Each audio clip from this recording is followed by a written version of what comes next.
Senhor.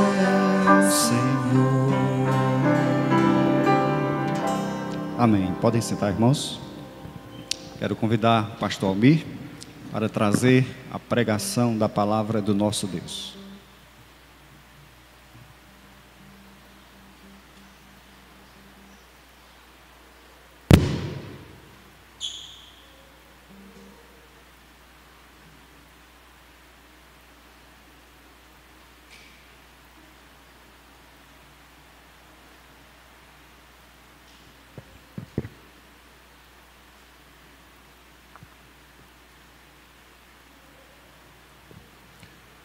Uma confiança sólida e exclusiva em Deus é um dos melhores equipamentos para atravessarmos a vida, tanto nos momentos agradáveis como nos momentos desagradáveis.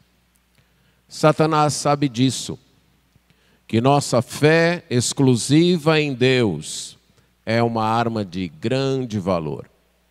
Por isso, seu maior esforço é minar a nossa confiança.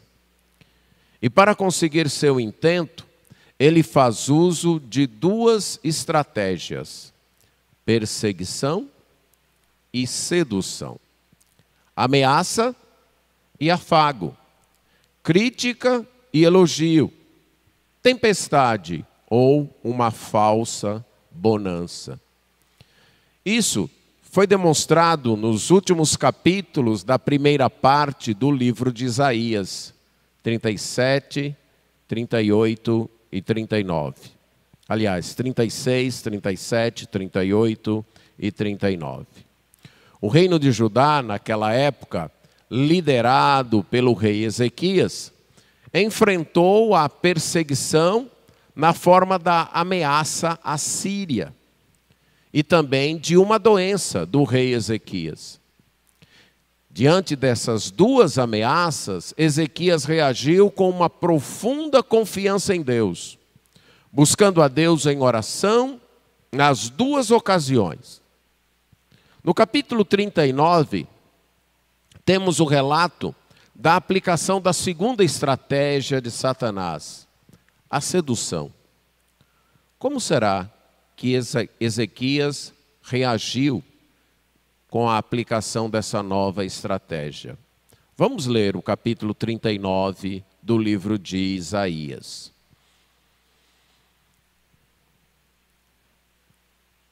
Lemos o seguinte: nesse tempo, Merodach-Baladã, filho de Baladã, rei da Babilônia, enviou cartas e um presente a Ezequias, porque soube que estivera doente e já tinha convalescido.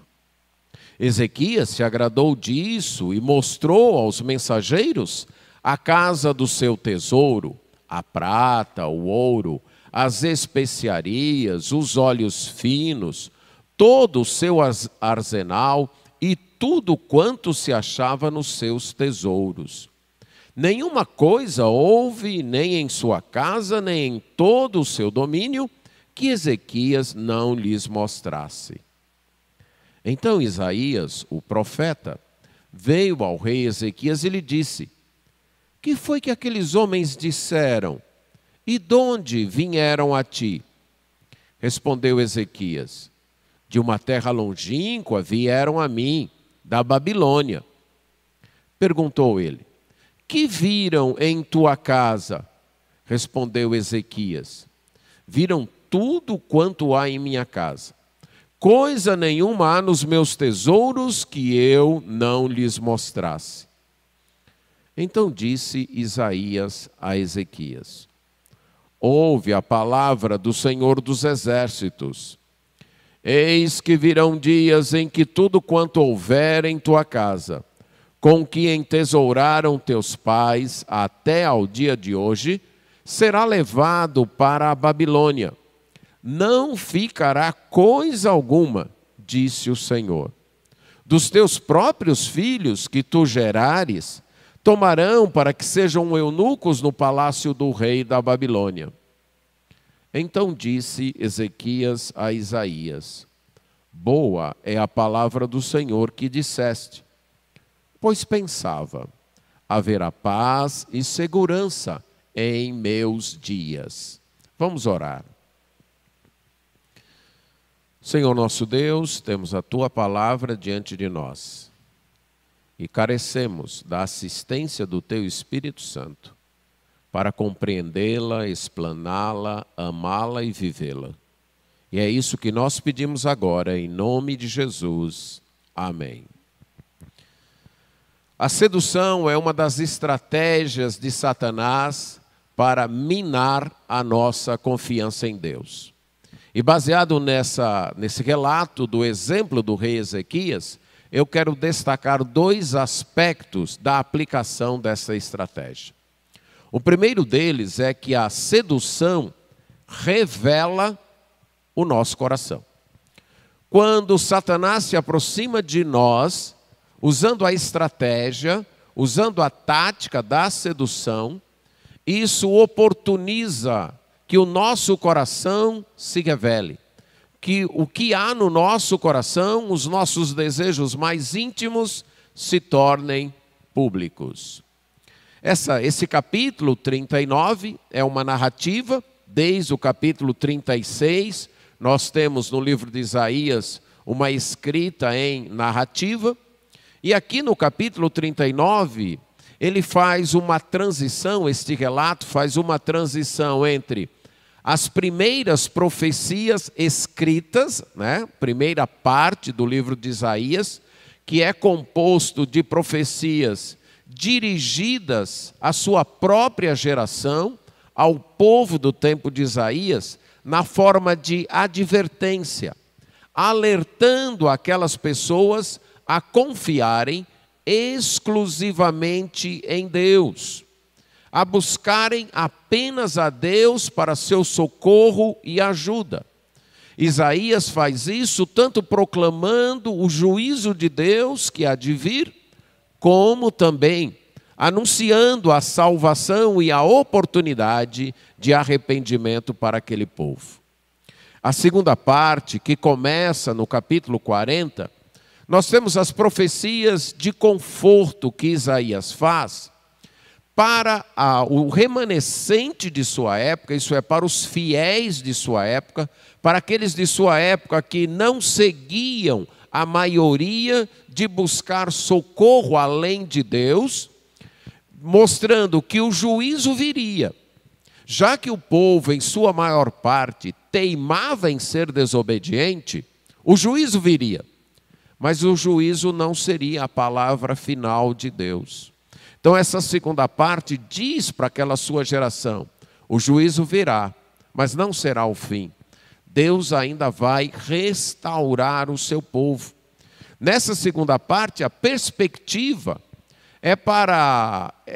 das pessoas que já estarão no exílio, mais ou menos 100 ou 150 anos depois de Isaías, falando para eles que eles seriam restaurados, que Deus não os havia abandonado.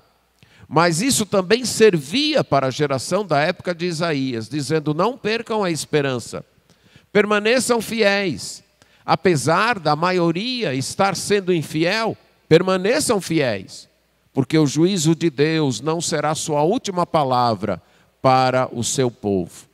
Então esta segunda parte funcionará, ou funcionou, como um alento para aquele grupo fiel, e que serviria de esperança para uma geração que, como eu disse, viveria aí uns 150 anos depois de Isaías. E esse capítulo 39 serve como uma introdução a esta segunda parte, porque o juízo viria através da Babilônia. E aquele povo futuro de 100, 150 anos viveria no exílio, estaria naquele exílio da Babilônia. E aqui no capítulo 39, este exílio é anunciado. Inclusive um certo comentarista disse que esse capítulo é de grande importância, porque no plano geral do livro, define tanto o conteúdo como o cenário dos próximos capítulos. E nesse capítulo nós temos a descrição de uma sedução. E nós notamos aqui que a sedução, que revela o que vai no nosso coração, ela faz uso de pretextos. Ela nunca apresenta sua real intenção. Ela se apresenta, vamos dizer assim, mascarada. Ela se apresenta de uma outra maneira. No caso aqui, Merodach-Baladã era rei da Babilônia. E ele manda cartas e um presente para Ezequias, como uma congratulação por causa da melhora de Ezequias. Essa doença de Ezequias foi nossa última pregação, baseada no capítulo 38. Então Ezequias esteve doente, era uma doença mortal, mas ele clamou a Deus, Deus o curou e além de tudo deu um sinal. E isso então se propagou ali nas nações, chegando até a Babilônia, mais de 1000 quilômetros distante de Judá. E esse Merodach-Baladã, ele foi rei da Babilônia em 2 períodos. Entre 721 e 710, mais ou menos, antes de Cristo, e também por mais ou menos perto de 1 ano, em torno de 703 antes de Cristo. Merodach-Baladã era babilônico, era líder de uma das tribos da Babilônia, e ele fez da libertação da Babilônia do domínio assírio seu motivo de vida. Ele passou a vida toda lutando contra o domínio assírio. Então ele conseguiu, num primeiro momento, manter a Babilônia liberta do domínio assírio por 11 anos, mas aí a Síria contra-atacou e conseguiu derrotá-lo e ele teve que fugir para um país chamado Elão.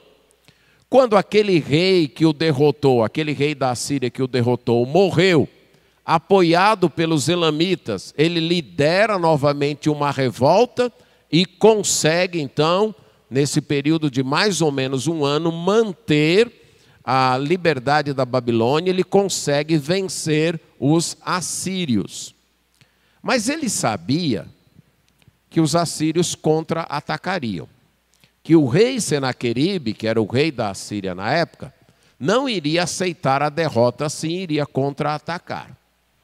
E então ele está em busca de alianças. Ele quer que as outras nações formem uma coligação com ele para que ele possa enfrentar a Assíria. E aí ele sabe que lá do outro lado do rio Eufrates tem essa pequena nação de Judá que tem sido um calo para os assírios, que tem conseguido se manter liberta dos assírios, que sua capital tem resistido. E aí ele, por que não fazer uma aliança com aquele povo? Por que não fazer uma aliança com Judá? E aí ele fica sabendo que o rei deles, o rei Ezequias, ficou doente, foi milagrosamente curado, inclusive o Deus deles fez um sinal, fez o sol retroceder. Então, eu vou aproveitar a oportunidade e vou me congratular com ele. O motivo real da visita não era a congratulação. O motivo real da visita era oferecer uma aliança.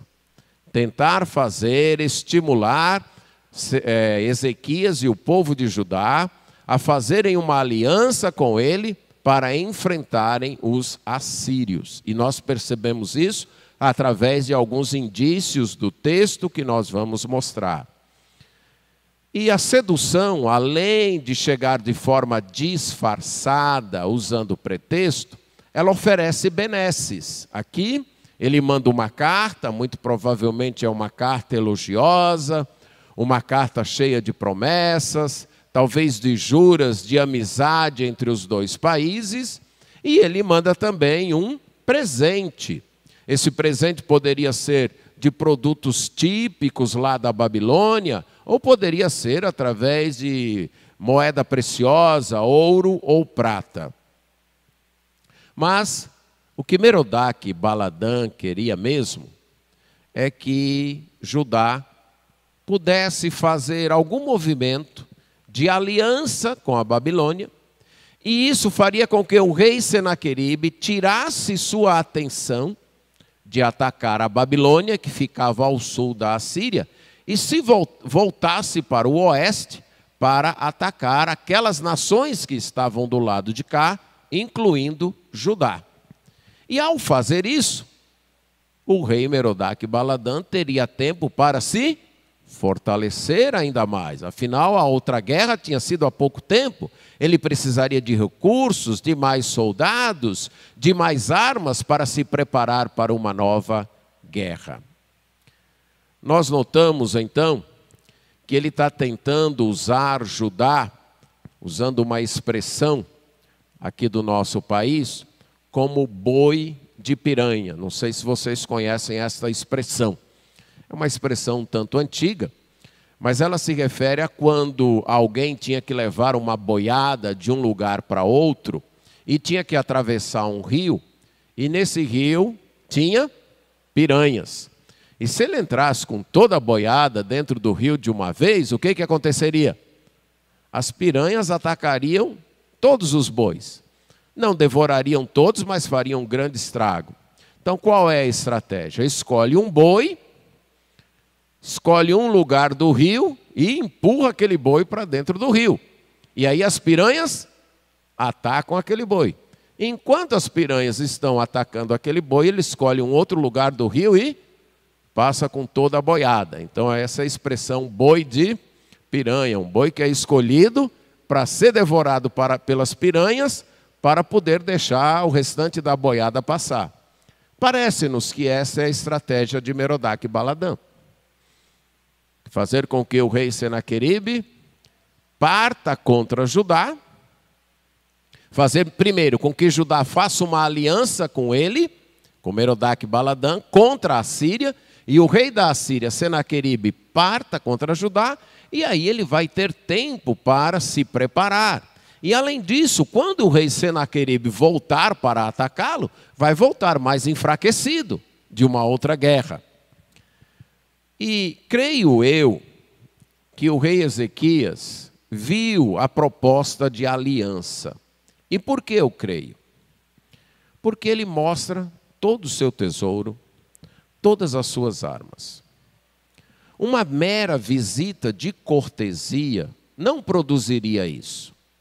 Diz que ele ficou muito alegre, ele se agradou muito com aquela visita. Afinal, era uma nação já famosa. A Babilônia já havia sido muito poderosa no passado, no momento estava enfraquecida, mas era uma nação milenar, de uma cultura milenar, de poderes grandiosos. E então ele ficou um tanto envaidecido com esta visita daquele rei e também tentado a entrar nesta aliança. E é por isso que ele mostra todos os seus tesouros.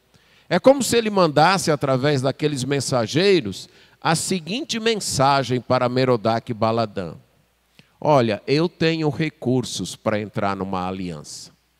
Nós temos riquezas, nós temos prata, nós temos ouro, nós temos produtos, nós temos armas suficientes para nos unirmos a vocês contra a Assíria. Ezequias, então, aceita a proposta de aliança. Aqueles mensageiros iriam voltar para a Babilônia e dizer: olha, vale a pena a gente fazer uma aliança. Eles têm riquezas, eles têm recursos e eles têm armas. É um país pequeno, mas se eles se juntarem a nós, nós poderemos fazer frente à Assíria. Ezequias não consulta a Deus. Preste atenção. Lembre dos dois relatos anteriores.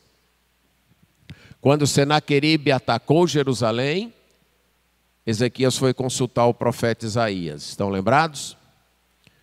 Quando Isaías veio trazer a notícia, ó, prepara a tua casa que você vai morrer, o que Ezequias fez? Se voltou para Deus em oração. Aqui ele não faz nenhuma consulta.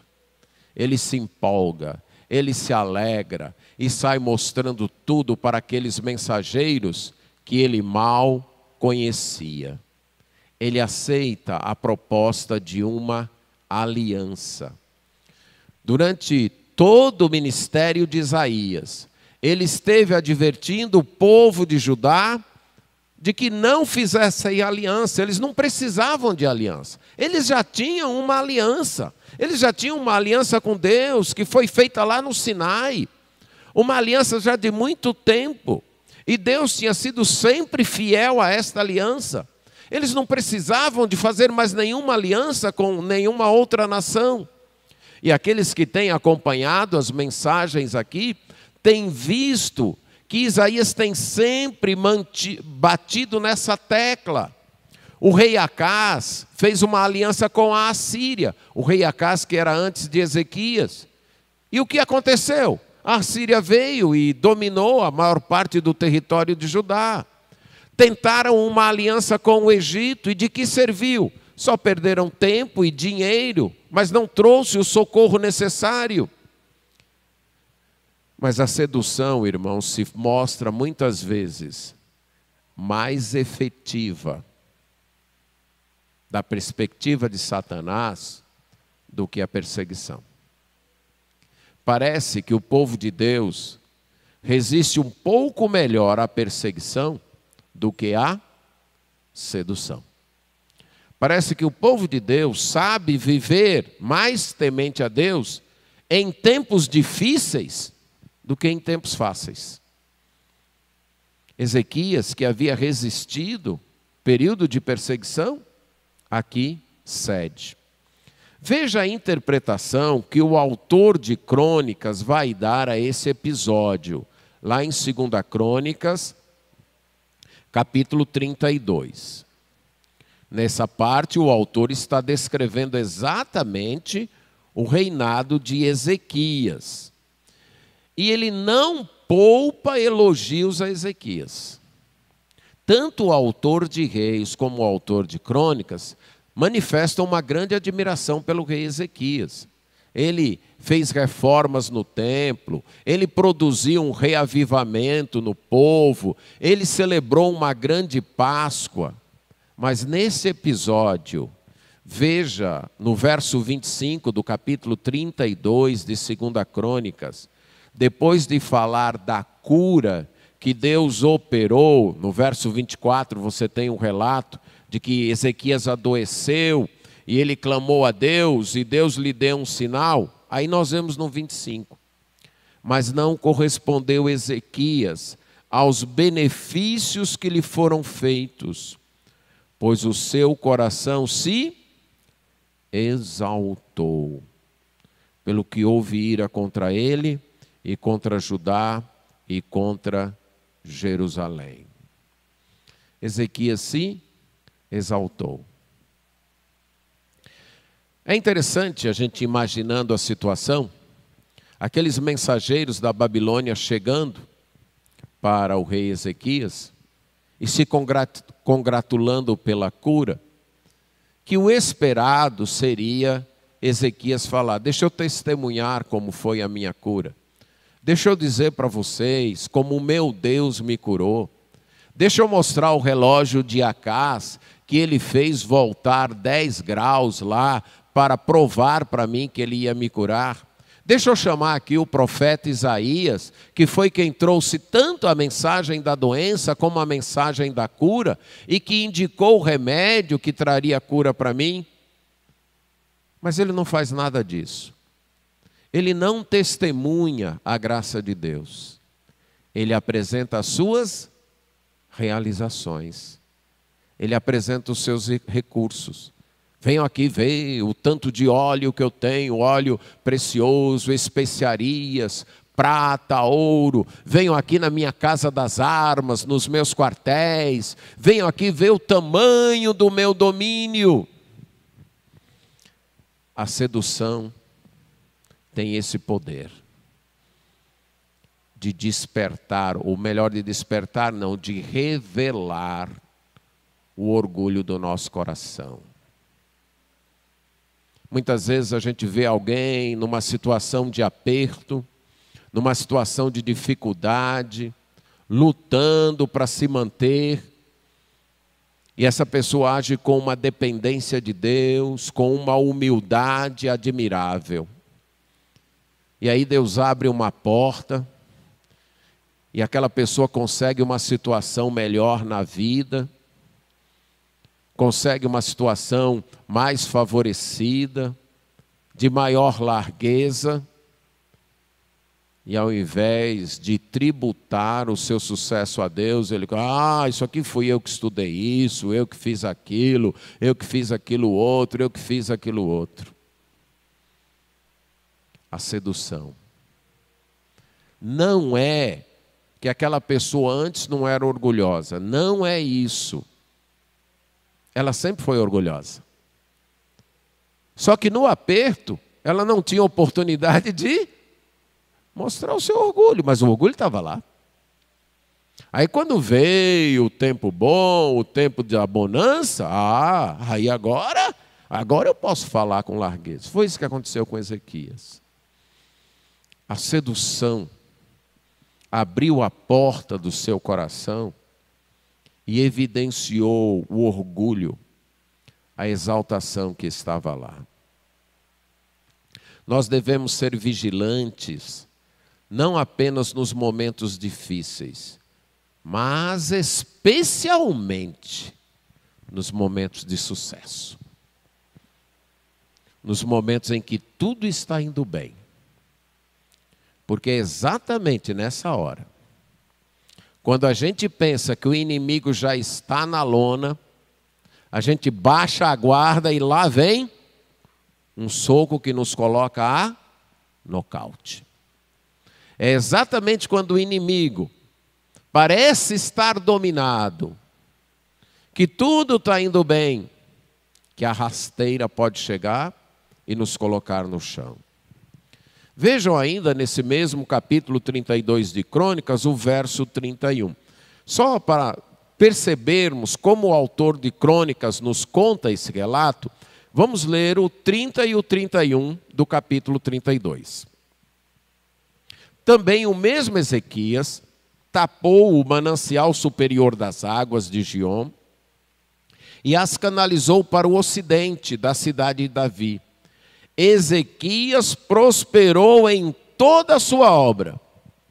Contudo, quando os embaixadores dos príncipes da Babilônia lhe foram enviados para se informarem do prodígio que se dera naquela terra, Deus o desamparou para prová-lo e fazê-lo conhecer tudo o que lhe estava no coração. O autor de Crônicas aqui usa uma linguagem que várias vezes ele usou no decorrer do seu livro. Desamparar ou deixar.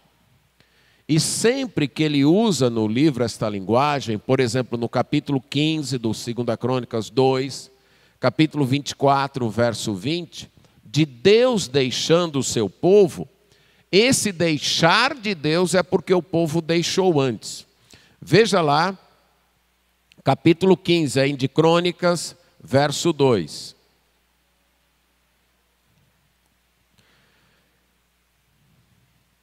Falando de um profeta Azarias, filho de Obed, que saiu ao encontro do rei Asa e disse: ouve-me, Asa, e todo Judá e Benjamim, o Senhor está convosco, enquanto vós estáis com ele. Se o buscardes, ele se deixará achar. Porém, se o deixardes, ele vos deixará. A palavra deixar aqui é a mesma palavra desamparar, que aparece lá no capítulo 32. Agora, 24, 20, aí mesmo de Crônicas. O Espírito de Deus se apoderou de Zacarias, filho do sacerdote Joiada, o qual se pôs em pé diante do povo e lhes disse: assim diz Deus, por que transgredis os mandamentos do Senhor, de modo que não prosperais? Porque deixastes o Senhor, também Ele vos deixará. E novamente aí o verbo deixar é o mesmo verbo traduzido como desamparar, lá no verso 31 do capítulo 32. Então o que nós temos aqui? A interpretação do cronista é que por algum motivo o coração de Ezequias se exaltou e ele deixou Deus. A exaltação, o orgulho já estava lá.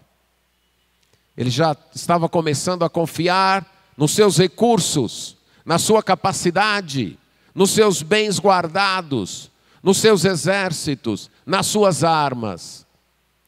E aí quando a embaixada da Babilônia chegou, é como se Deus cruzasse os braços e disse: você está me deixando para confiar em você mesmo? Pois eu também vou te deixar. Vamos ver o que você é capaz de fazer.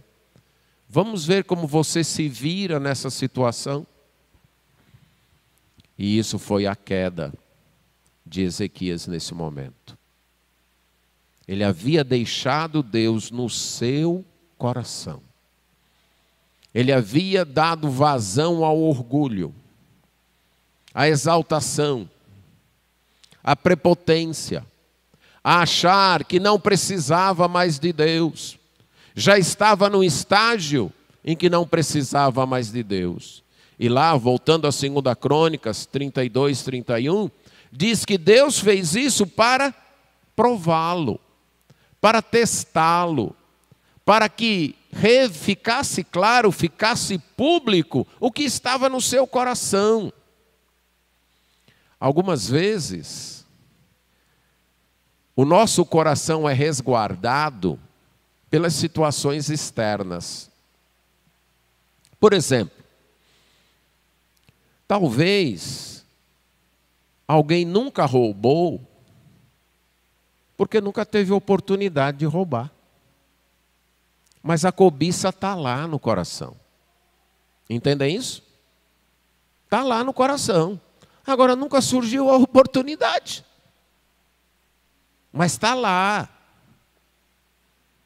Talvez alguém nunca adulterou porque nunca surgiu a oportunidade. Mas o adultério está lá no coração, o desejo está lá. É que a esposa ou o marido nunca deu brecha, estão entendendo? Ficou ali marcando em cima. E assim vai. Aí quando a pessoa fica muito teimosa com isso, aí Deus pode fazer o quê? Cruzar os braços e dizer: tá bom, vai. Está aí a oportunidade. E aí o que acontece? Cai. Um dos professores que eu tive no seminário, um dos homens que mais marcou minha vida, o pastor Tomé Wilson, ele disse: sempre que alguém pecar e chegar dizendo: olha, mas eu nunca imaginei isso, foi de repente, saiba, é mentira. Toda vez que a gente cai num pecado, o desejo já estava no coração. Já havia a brecha já estava lá. O que não havia ainda era a oportunidade. Mas a brecha já estava lá. Ah, mas eu perdi a calma de repente, falei umas coisas que não devia, que eu nem queria falar. Não. Não. O desejo estava lá. A brecha já estava no coração. A ira já estava sendo alimentada. O ressentimento já estava lá. A oportunidade nunca surgiu. Mas aí quando ela surgiu, pá! Não foi de repente. A manifestação, a revelação, pode ter sido de repente, mas já estava no coração. Gente, a gente só faz o que o coração quer. Viu? Lembra do que Jesus falou? A boca fala do que?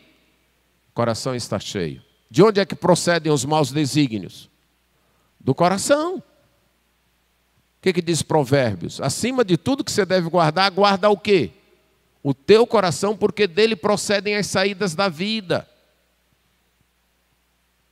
Então, quando você perder a calma e falar um bocado de coisa que não devia ter falado, não diga, eu nunca nem pensei em fazer isso. Diga isso não. Sonde o seu coração ou peça para Deus sondar. E você vai ver que a brecha já havia lá, já estava lá. Talvez por circunstâncias externas, vergonha dos outros, medo dos homens, medo de ser pego, medo de ser descoberto. Você nunca fez. Mas aí surgiu uma oportunidade, ou que não deu para controlar, ou que você achou que ninguém ia descobrir, e aí você, pá, fez. Já estava lá. Apenas faltava a oportunidade. A sedução faz isso. Ela revela o nosso coração. 2 conselhos aqui para cuidar do coração. Um deles, diante de uma tentação, se você sentir dúvidas, é porque o seu coração já está inclinado para o mal. Então se cuide. Deixe-me dar um exemplo. Suponha que termine o culto, eu fico sentado aqui na frente, o irmão Mazinho se levante e vai saindo e deixa cair um bolo de dinheiro do bolso dele. Porque ele anda com um bolo de dinheiro no bolso. Deixa cair. E eu lá, eita, eu estou até precisando, ó. O que eu faço? Eu aviso, ou eu olho de um lado para o outro, vejo se ninguém viu, deixo ele ir embora e quando todo mundo sair eu vou lá e pego e guardo. O que eu faço? E aí eu fico naquela dúvida. E quando o Mazinho está na porta e diz, ei, Mazinho. Não se engane. O seu coração já está inclinado. Vocês estão entendendo? Quando existe essa dúvida, irmãos, é que já tem a brecha. Naquele momento, sabe por que eu não peguei o dinheiro? Porque Deus não cruzou os braços. Ele interviu. Estão entendendo? Mas se Deus tivesse feito o que ele fez aqui com o rei Ezequias, cruzado os braços, Mazinho tinha ido embora e eu tinha pego o dinheiro. Certo? Então, quando você, diante de um pecado, se sentir em dúvida, olhe para o seu coração, olhe para ele e clame a Deus. Porque o contrário, irmão, nem seria tentação. Você concorda comigo? Assim que eu vi, Mazinho, ó, caiu, pronto. Nem passava na minha mente, nem por um segundo, em ficar com aquilo que não é meu. Então não seria tentação. Não seria sedução. Ok? Alguém que muitas vezes diz para você, não viu aquela mulher dando em cima de você? Eu não, rapaz, eu nem, mas ela deu e tal. Pô, eu nem vi. Isso significa que o coração daquele homem, ou ele não viu mesmo, ou ele é tão íntegro que ele nem considerou. A mulher morreu, mas ele nem passou pela mente dele que aquilo era uma cantada. Agora, quando vem a cantada, ele fica, rapaz, será que a minha mulher vai descobrir? Será que se a gente der um jeito, não dá para fazer de um modo que ninguém nem descubra? Pronto. Já tem a brecha do adultério no coração. Aí, se não caiu é porque Deus não cruzou os braços. Deus foi lá e misericordiosamente impediu de alguma maneira. Então esse é um conselho. Sempre que você se sentir tentado, é porque há brechas no seu coração. Clame a Deus e trate. O segundo é, faça aquela oração do Salmo 139. Sonda o meu coração. Vê se há em mim algum caminho mau e guia-me pelo caminho eterno. Clame a Deus, para sempre estar sondando o seu coração. Porque caso contrário, a sedução pode derrubar você. O segundo aspecto é que a queda na sedução traz juízo. Voltamos lá para o texto de Isaías 39.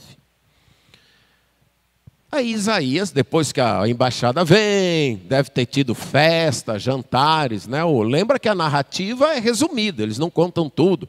Mas deve ter sido uma visita de dias, com jantares, né? com banquetes, com festa, e depois foi embora. Aí Isaías vai até o rei Ezequias. A intervenção de Isaías confirma essa nossa interpretação de que não foi apenas uma visita de cortesia. Porque você lembre que Isaías era da corte, Isaías era do palácio, Isaías era membro da nobreza. E ele só era colocado de lado quando a corte fazia planos que sabia que Isaías seria contra. Lembra da aliança do Egito, alguns capítulos atrás que nós tratamos? Eles queriam fazer uma aliança com o Egito. Não vamos contar para Isaías não, porque se a gente contar, né? Então deve ter sido a mesma coisa. Lá vem a embaixada, chega a carta, uma proposta de aliança, vamos fazer aqui um grande banquete e tal. Chama Isaías. Chama não, senão ele bota areia no negócio. Você não conhece Isaías não? Ele é contra, rapaz, esses negócios de aliança. Ele vai dizer logo que Deus não quer, que Deus é contra. Ele vai logo fazer isso, ele vai logo botar areia no negócio. Então deixaram Isaías de lado. Essa ida de Isaías ao palácio aqui sem ser convidado já indica que não foi apenas uma visita de cortesia. Porque se fosse, não teria nenhum problema terem convidado Isaías. Mas a outra coisa é que Isaías faz duas perguntas. Vê aí no verso 3. O que aqueles homens disseram e de onde vieram? O rei Ezequias responde as duas. Responde? Responde qual? Só a segunda, de onde vieram. Mas o que eles disseram, ele não responde.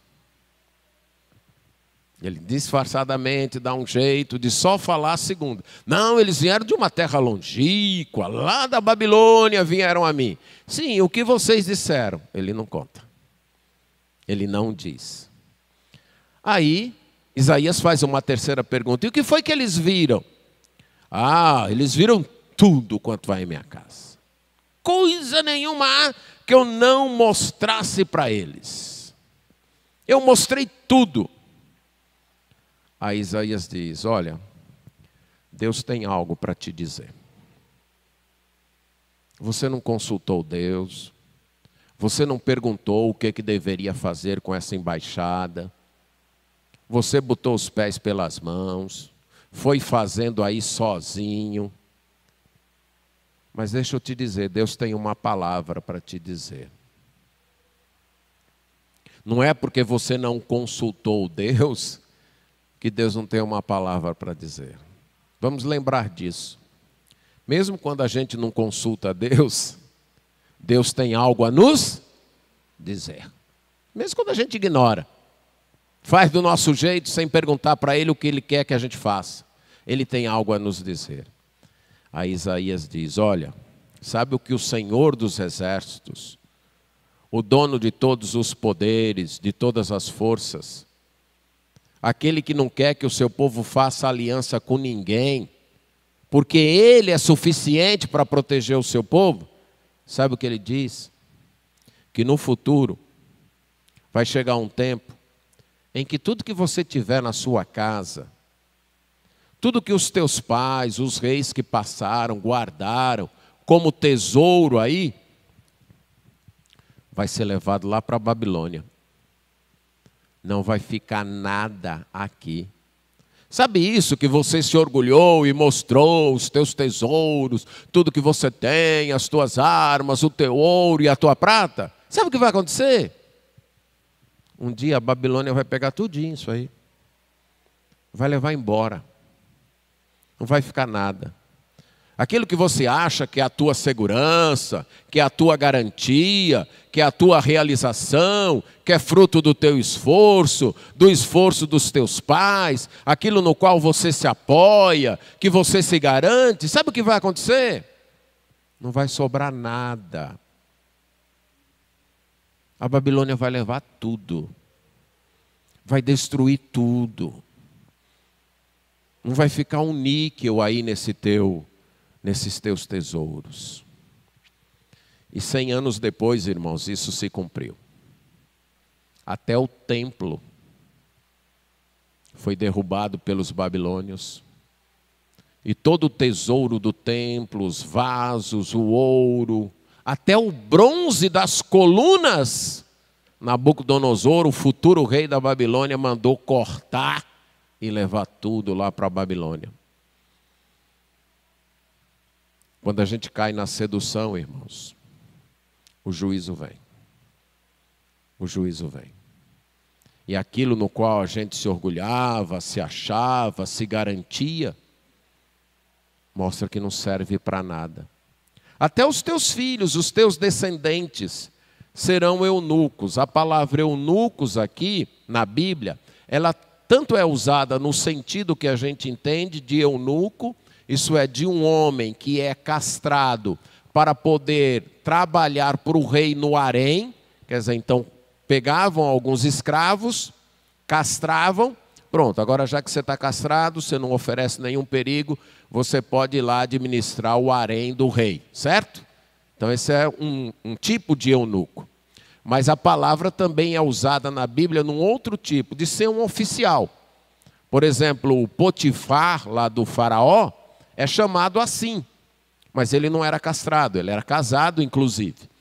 Então a palavra tanto pode dizer que os descendentes reais de Ezequias, alguns deles seriam levados para a Babilônia e lá seriam castrados e trabalhariam no harém, ou que eles seriam levados apenas para ser oficiais. E, inclusive, essa profecia também se cumpriu nesse sentido. Lembra de Daniel? Daniel era da família real. E ainda jovem ele foi levado para trabalhar lá no rei como um oficial do rei. Não sabemos se ele se tornou eunuco no sentido da palavra, mas ele se tornou um oficial do rei. E a sedução pode causar um outro prejuízo, a cegueira para buscar a ajuda de Deus. E aí, quando Isaías disse isso, qual é a reação de Ezequias? Essa palavra é boa. É boa essa palavra. Eu gostei do que você disse. Porque ele pensava, no meu tempo haverá paz e segurança. Eu posso pensar em 3 interpretações para aqui e eu vou apontar aquela que eu acho que é a correta. A primeira é que Ezequias, entendeu assim: rapaz, se os meus bens serão levados para a Babilônia, se os meus descendentes irão para a Babilônia, é sinal que essa nossa aliança vai vencer a Síria. Ele deve ter uma das interpretações, ele entendeu assim. Então nós vamos vencer a Síria. A Síria não vai ser aquela ameaça para nós. Então vai ter paz no meu tempo. O meu tempo será tranquilo. Uma outra interpretação de alguns comentaristas é que a interpretação que Ezequias foi humilde. Ele falou, está certo. Deus está certo, Deus está sendo justo, eu errei. E eu aceito o juízo de Deus. Pelo menos Ele está sendo gracioso em não permitir que esse juízo venha no meu tempo. Mas a terceira interpretação eu a faço à luz de 38, 1 e 2. Capítulo 38 de Isaías, versos 1 e 2. Quando Isaías foi para Ezequias e disse, olha, apronta a tua casa que você vai morrer. Qual foi a reação de Ezequias? Se virou para a parede, chorou e clamou. Então, o que impediu Ezequias de fazer a mesma coisa aqui?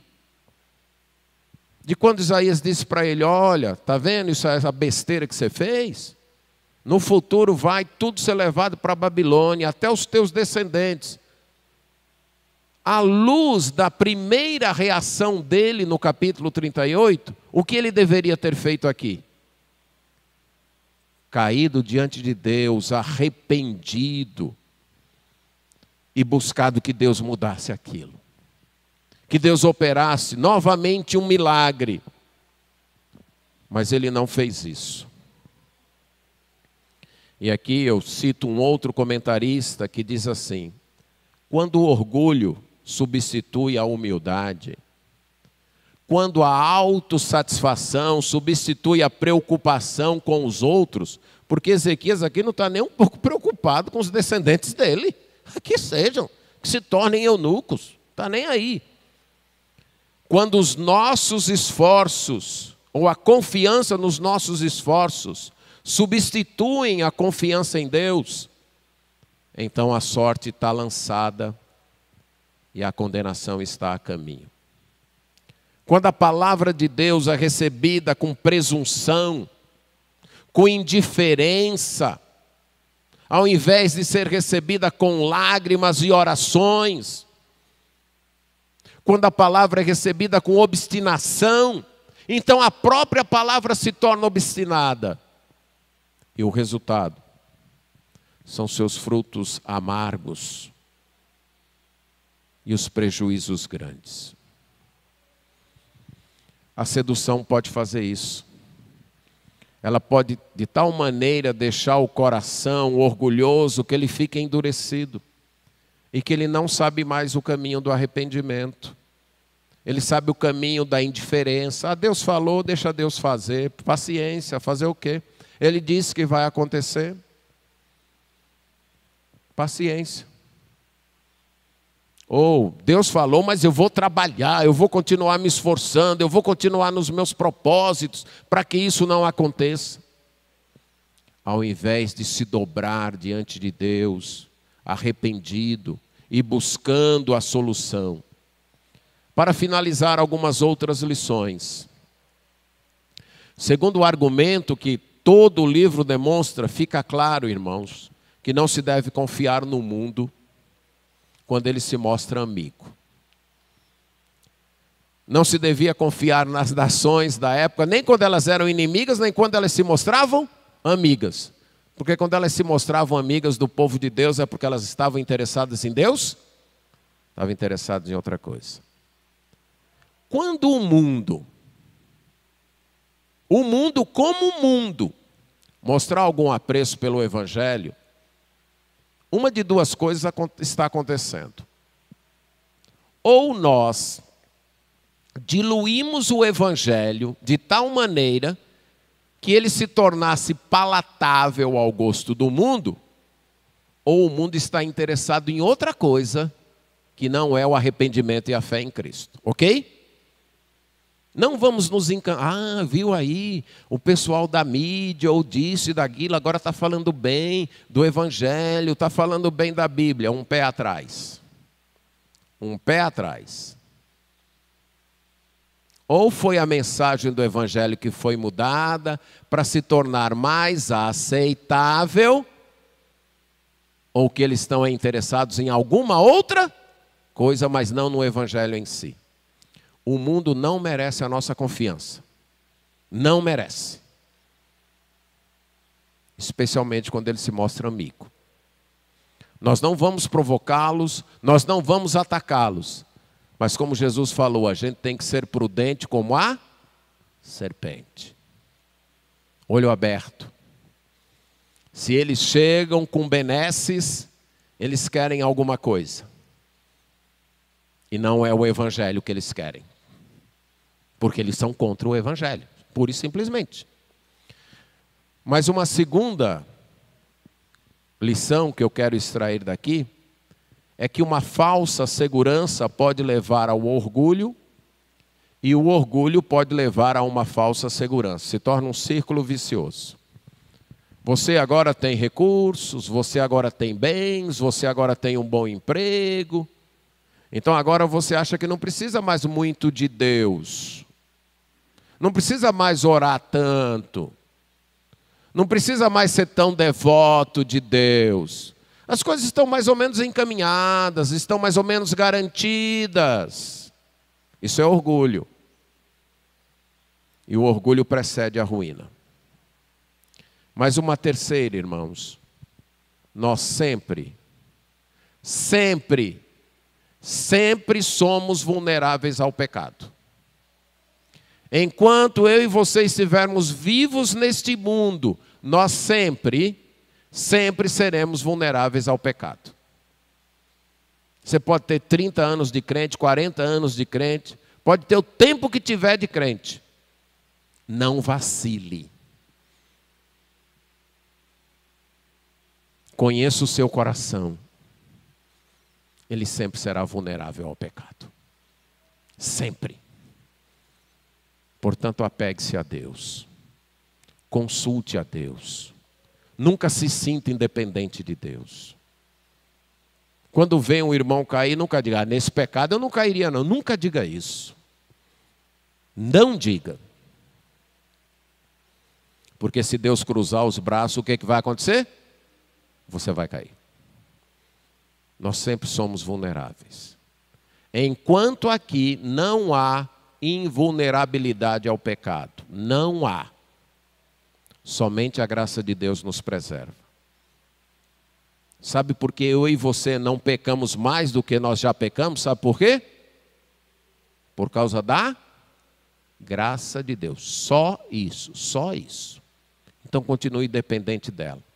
Não se ache melhor ou mais poderoso ou mais forte do que ninguém. Só faz diferença que Deus não cruzou os braços ainda. Ele ainda está protegendo, cercando, impedindo. Algumas vezes a impressão que nós passamos é que a gente tem que estar sempre na peia. Porque se Deus der uma folguinha, o que acontece? Não é verdade? Não é essa a impressão que muitas vezes o povo de Deus passa? Tem que estar sempre na peia para estar nos pés de Jesus. Porque se Deus der uma folguinha, melhorar uma coisinha, pronto. Já começa a se achar, já começa a achar que pode fazer as coisas sozinho, que não precisa mais tanto de Deus. Já começa a andar distante de Deus. O pastor Pires, presidente da última diretoria da associação estadual, ele abriu a associação com uma frase muito interessante que eu achei que cabia bem aqui para encerrar aqui. Diz assim, que tempos difíceis é um ditado oriental. O ditado oriental segue assim, homens fortes criam tempos fáceis. Tempos fáceis geram homens fracos. Homens fracos criam tempos difíceis. E tempos difíceis geram homens fortes. Eu quero começar pelo fim, que foi como ele começou. Tempos difíceis geram homens fortes. Pessoas de fibra. Porque o tempo exige isso. Porque a pessoa tem força para enfrentar o tempo difícil, ela se acaba.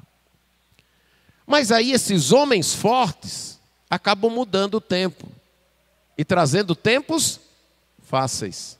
E aí o que acontece? Tempos fáceis produzem homens fracos. E eu fiquei pensando em várias gerações. Talvez você olhou para o seu pai, que teve que se destacar da roça para a cidade, trabalhar feito um burro brabo, e demonstrou ser um homem forte. Veio você, já criado com uma certa facilidade, não precisando começar a trabalhar aos 10, 12 anos de idade, tendo tempo só para estudar. Você já não foi tão forte quanto seu pai. Aí vem seu filho, o neto do seu pai, que aí tem tudo na mão, uma pesquisa, um toque no Google do celular, não é assim? E se o celular demorar 2 segundos para responder, o que a criança faz? Pai, eu preciso sair o iPhone, não sei nem que número está aí, mas saiu e eu preciso de um novo, pai. Isso aqui, ó, já demora 5 segundos, pai, para chegar na coisa. Aí o que acontece com essa geração, irmãos? É uma geração o quê? Fraca. Fraca. Entende? Qualquer dificuldade já está se entregando. Qualquer sedução já está caindo. Qualquer coisa um tanto mais brilhante, já a pessoa se atira em cima. Vamos tomar cuidados com os tempos fáceis. Vamos quebrar esse ciclo. Vamos lembrar que tempos fáceis nada mais é do que uma outra estratégia de Satanás, a sedução. E a sedução pode revelar o orgulho do nosso coração. E a sedução, quando nós caímos nela, vem o juízo de Deus. A gente perde aquilo pelo qual a gente se orgulha, e é perigoso a gente até ficar cego para o arrependimento. Vamos terminar com uma oração silenciosa antes do pós-lúdio. E a oração é você pedindo: Deus, sonda o meu coração. Vê se há em mim algum caminho mau e guia-me pelo caminho eterno. Eu não quero ser enganado pelo meu coração. Eu não quero cair na sedução. Amém.